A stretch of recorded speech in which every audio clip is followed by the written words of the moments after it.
Marhaba, shalom and welcome to the exciting podcast Israel and Palestine Unpacked that is dedicated to exploring the complexities of the ongoing political situation between Palestinians and Israelis. Throughout this podcast, we will explore unresolved issues, the human cost and the diverse experiences and perspectives of those directly affected. These discussions demand sensitivity as the emotional weight of the topic cannot be overlooked. So far, we have focused primarily on the personal stories of individuals, their experiences, struggles and views, which provide valuable insights into how lived experiences shape perceptions. Moving forward, in the near future, I aim to engage with academics, historians, journalists and writers who have examined different dimensions of this complex political landscape. Additionally, we will highlight the significant contributions of peace organisations, both locally and globally, whose work fosters understanding and offers paths towards reconciliation. This podcast approaches the subject from an academic perspective, striving to unpack and better understand the issues at hand. I am not a journalist by trade, and my interviewing skills are continually developing. With each conversation, I aim to grow through self-awareness and constructive feedback. While I may occasionally miss opportunities to further explore claims or subjects, I view these moments as steps in a learning journey that I hope will make each episode more insightful. Finally, it is important to emphasize that all views expressed are those of the interviewees alone and do not necessarily reflect the views of this podcast. Today we sit down with Hani, a Palestinian, and Paula, an Israeli, to explore their unique perspectives and experiences. Though they come from opposite sides of the Israeli-Palestinian divide, both have spent much of their lives abroad. Hani in Istanbul and Paula in Belfast. Their journeys across different countries and cultures have profoundly shaped their identities, influencing how they perceive themselves and their connections to their homelands. Having witnessed both the realities of conflict in the Middle East and life beyond its borders, they have developed perspectives that differ from those who have remained in the region. With roots spanning multiple continents, their personal stories provide valuable insight into how migration and distance shape one's understanding of identity, history, and belonging. For this episode, I would like to extend special thanks to Connery McCulloch for taking the time and effort to edit these interviews during this particularly busy period of my life. I hope that you find this episode of Israel and Palestine Unpacked both informative and deeply moving. If you'd like to receive more content like this, feel free to subscribe and join us as we continue exploring insightful perspectives on this complex and deeply human conflict. In our first interview, we have the pleasure of speaking with Hani, a fascinating individual who describes himself as half Palestinian and half European. With a love for languages, Hani is something of a polyglot, fluent in English, Arabic, Turkish, Hungarian, Romanian, German, and Italian.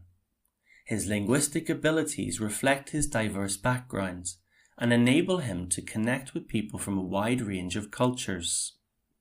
Hani views himself as a bridge between the East and the West, believing that his unique heritage and language skills allow him to foster understanding and dialogue between different worlds.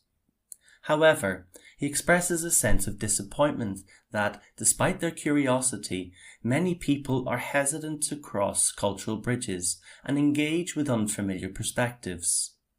More troubling to him is the observation that some are determined to demolish these bridges altogether, rejecting opportunities for meaningful connection and mutual respect.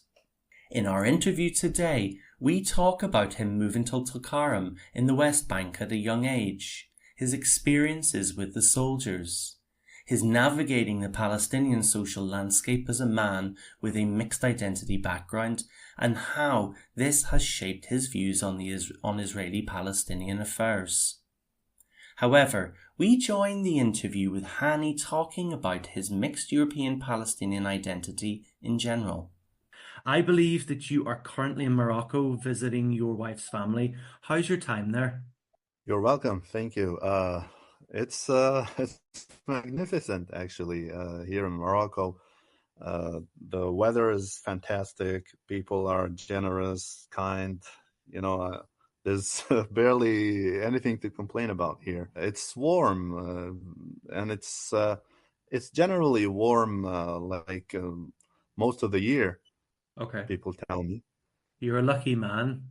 Hani, you're an interesting man yourself, as you are a man of many identities. You yourself were born in Romania, Mm-hmm. in the city of Timișoara, if I'm not mistaken. Yep. Your mother's family are a mix of Hungarian, German, and American.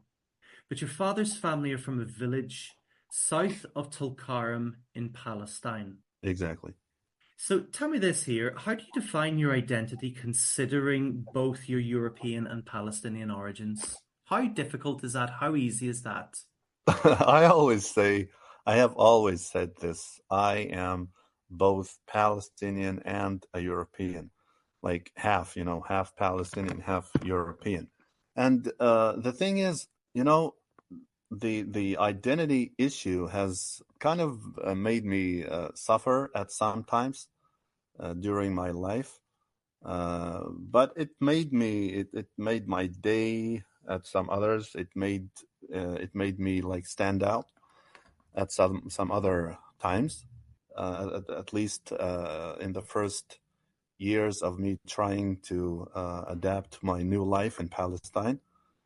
Whenever we moved there, I found it very difficult to adapt to the new socially acceptable behaviors, at least. And then I realized there was a bigger problem that I had to deal with, which is that, Palestine is an occupied country. We are not free to do whatever we want. We were not free to do things that I used to think were granted for every human being. At least for me as a European living in Europe, it was never a question if I was able to move anywhere, to move to any city or any other, even to any other country, or even another continent if I wanted to. So let alone visiting your friends, relatives in some other city.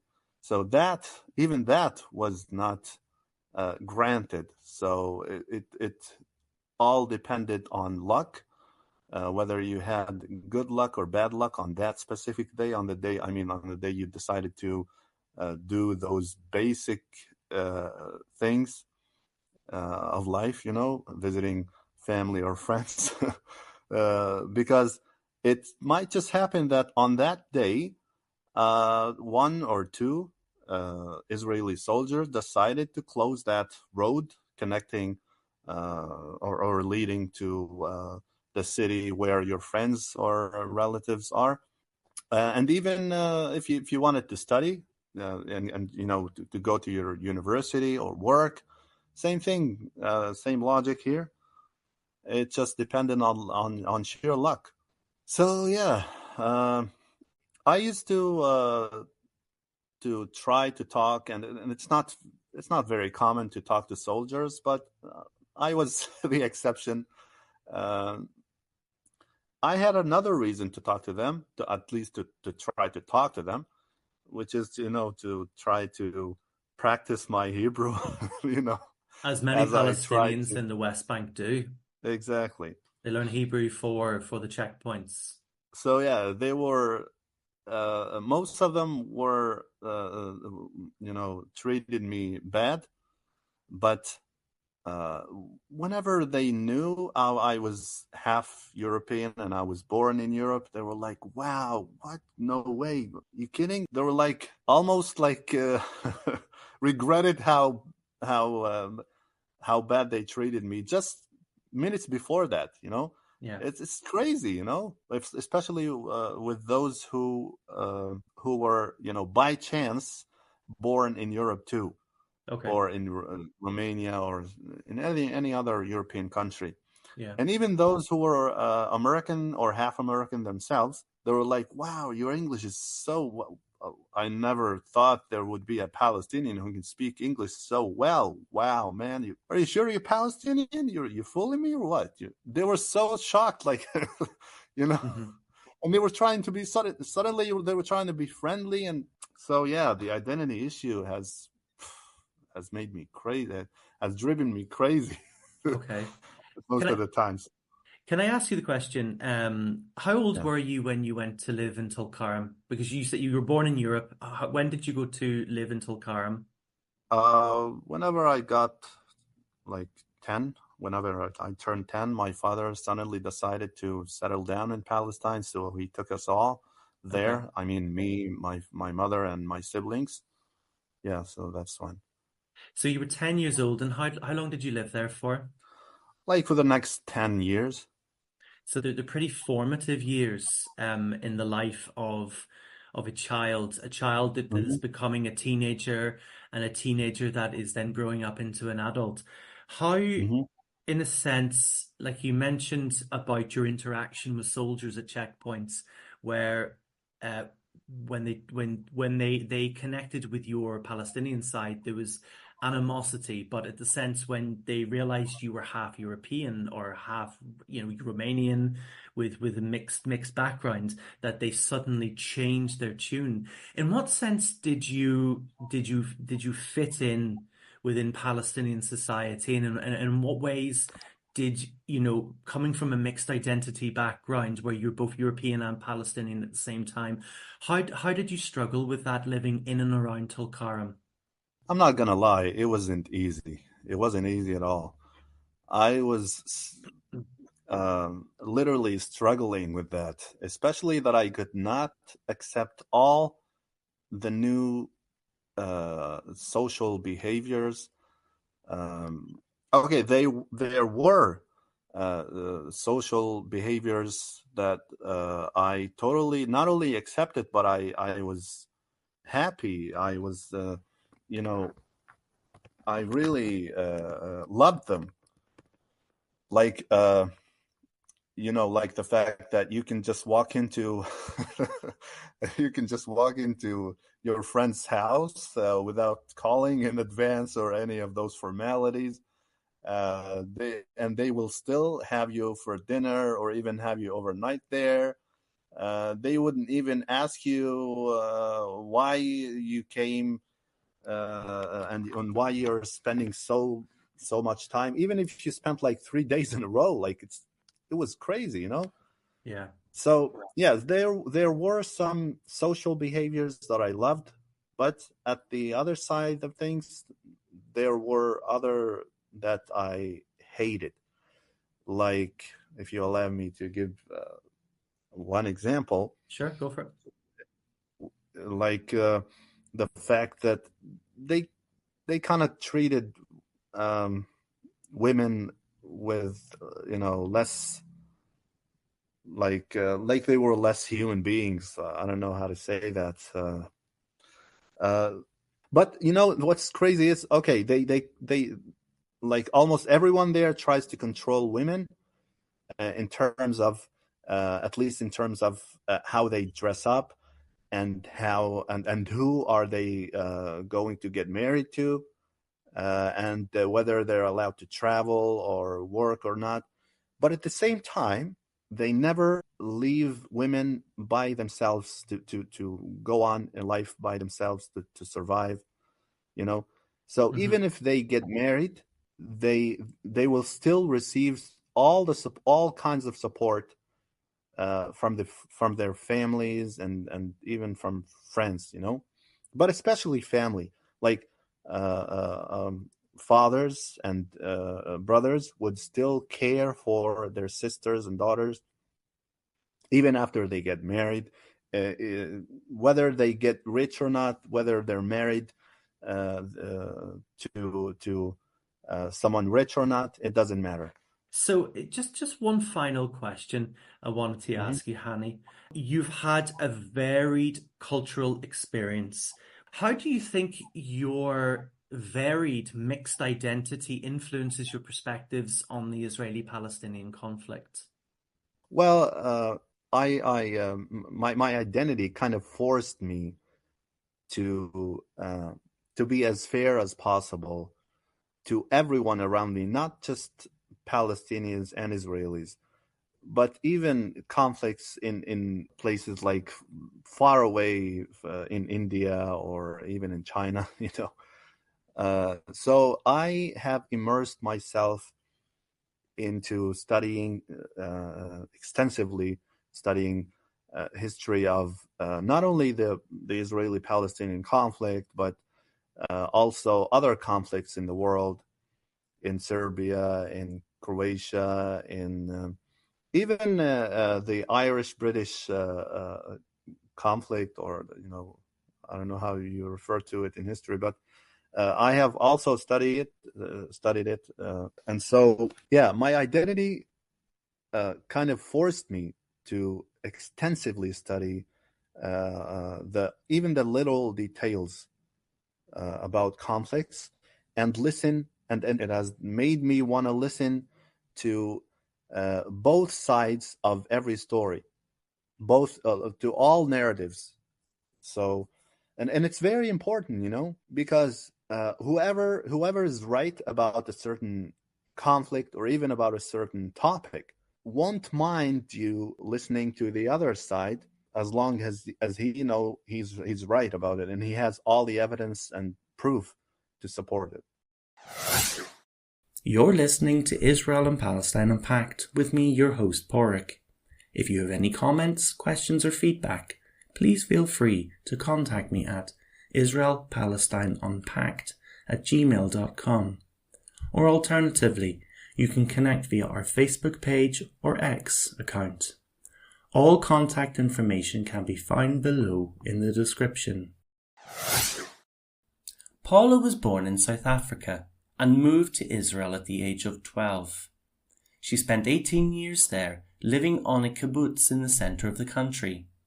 Since leaving Israel, she has resided in Belfast, Northern Ireland, where she lives with her partner and daughter.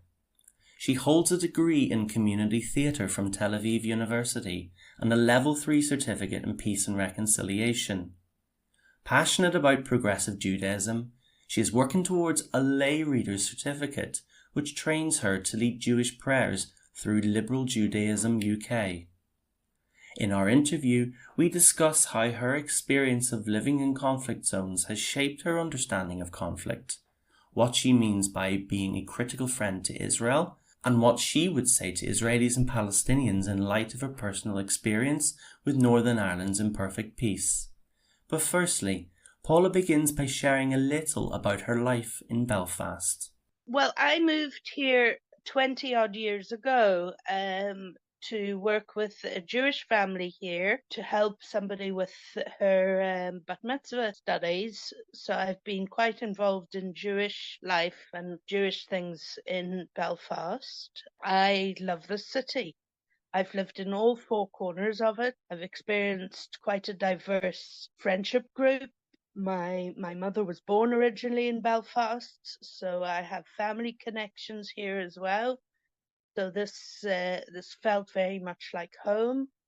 I currently live here with my partner, my female partner, and our daughter. Life in the city is relatively good. I have a job, the child goes to school, just normal kind of life really in Belfast. So, South Africa, Yeah. Yeah. is Israel-Palestine Yes. and Northern Ireland. It's like a rope that's woven together into three strands into a very strong rope. I've been in more war zones than Kate Adie. Yes. So these are all places you've actually lived in. Okay. That's right, yes. And not only lived in, have always been very connected to family and people who've been politically active and very conscious of what's going on in those areas. We didn't just live there. Yeah. My grandmother was very much involved in the anti-apartheid movement, as were many Jewish people in South Africa at the time, and she'd met Nelson Mandela and a few other people, a lot of the Jewish activists like L.B. Sachs and Eli Weinberg. These are people who were household names in the anti-apartheid movement. These were friends of my grandmother, and she was quite active in doing things, especially for wives of Black Africans who were incarcerated. So she would be very involved with supporting their wives, and would have been very, very vocal on those issues.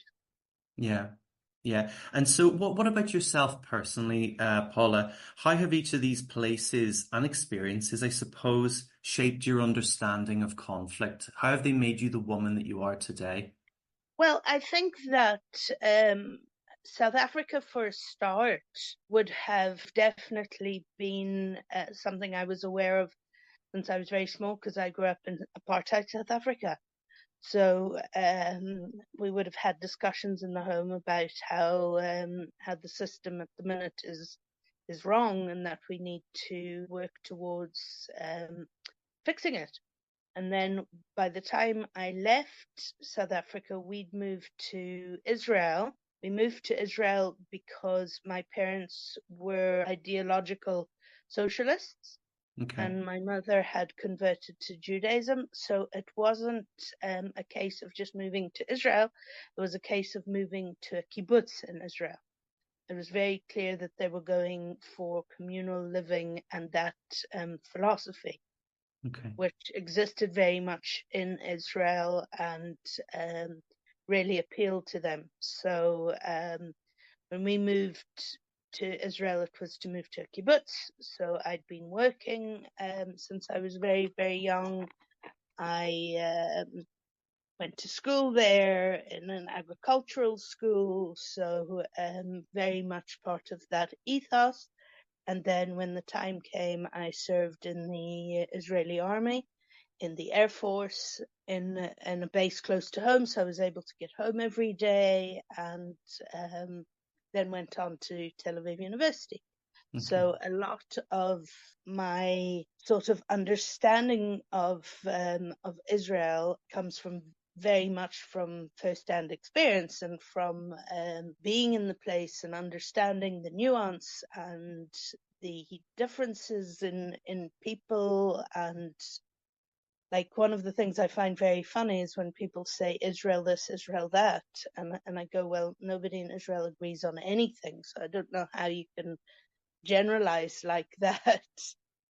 And it's one of the things I found most difficult about living here, is that people really do generalize a lot about Israel, and Israel is so colorful and so full of views and ways of responding to things. And I moved here when I was a little older, because this is where my mother came from. And then I sometimes say that moving to Northern Ireland made me a Zionist. Okay. Because just the misinformation I feel about Israel and what the place really is. This is from experience. What the place really is I found that very very difficult here. I'd been I think within the first year I was here, I was hounded out of a lecture. I was booed and spat at for going to a Israeli ballet.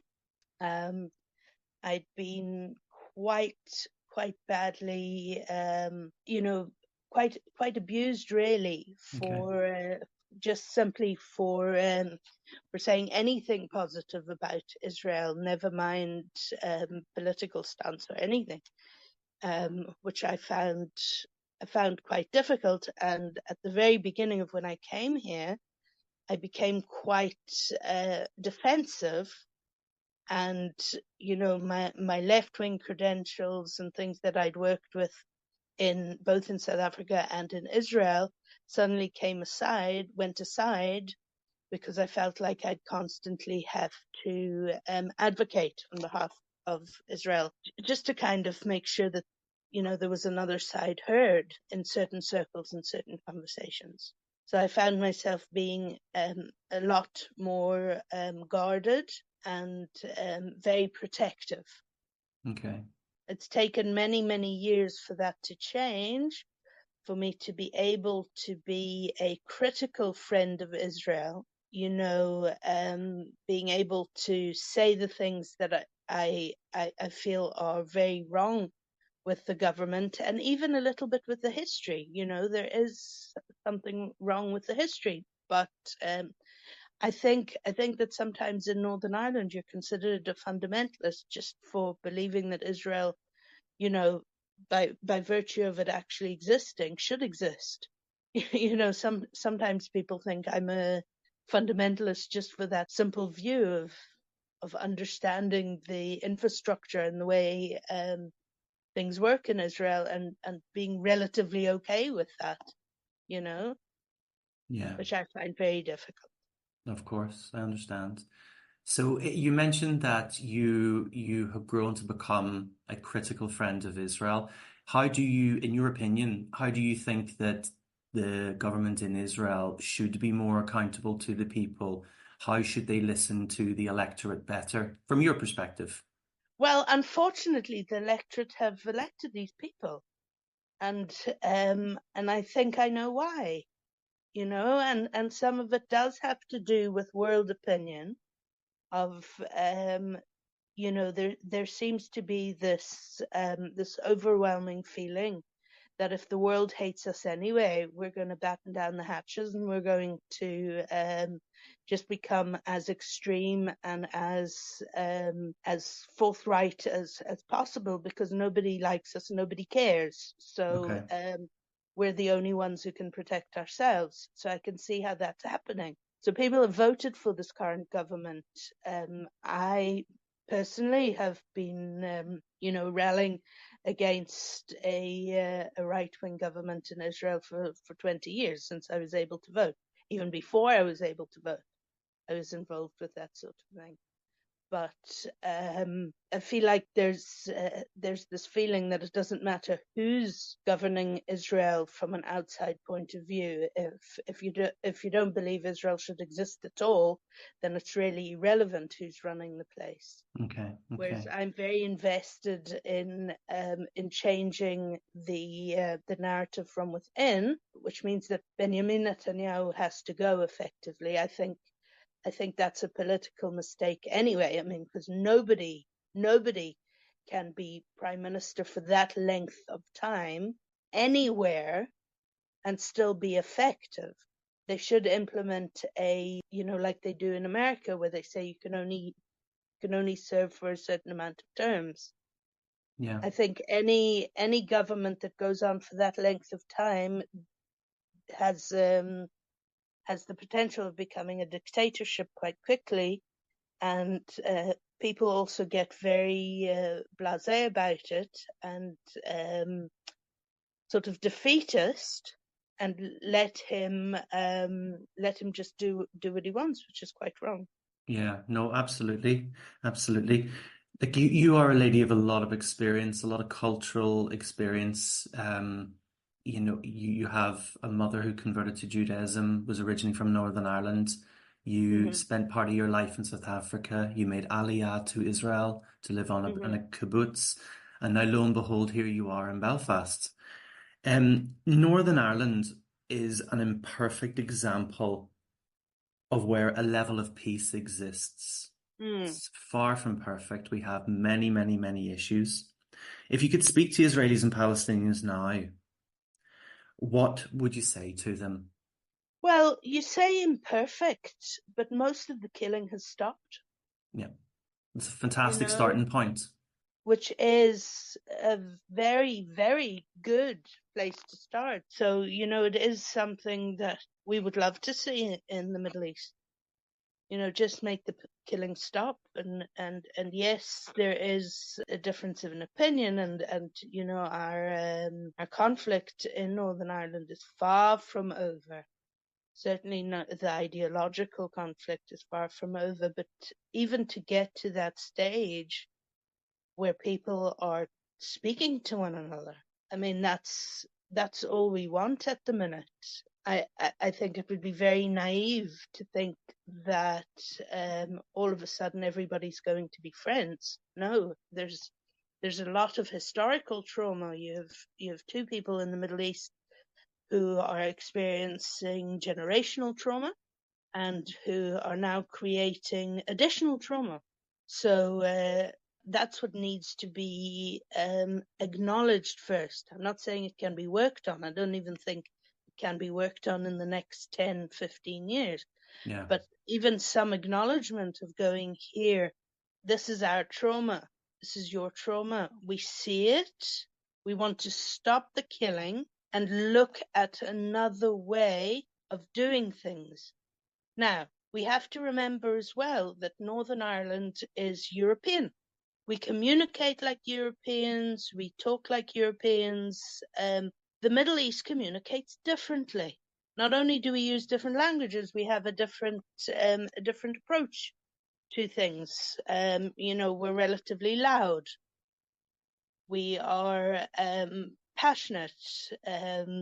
Things like murals, that is a way of communicating in Northern Ireland, I don't feel would be particularly effective in a Middle Eastern country. Mm-hmm. Different ways of coping with things. Another interesting observation is alcohol.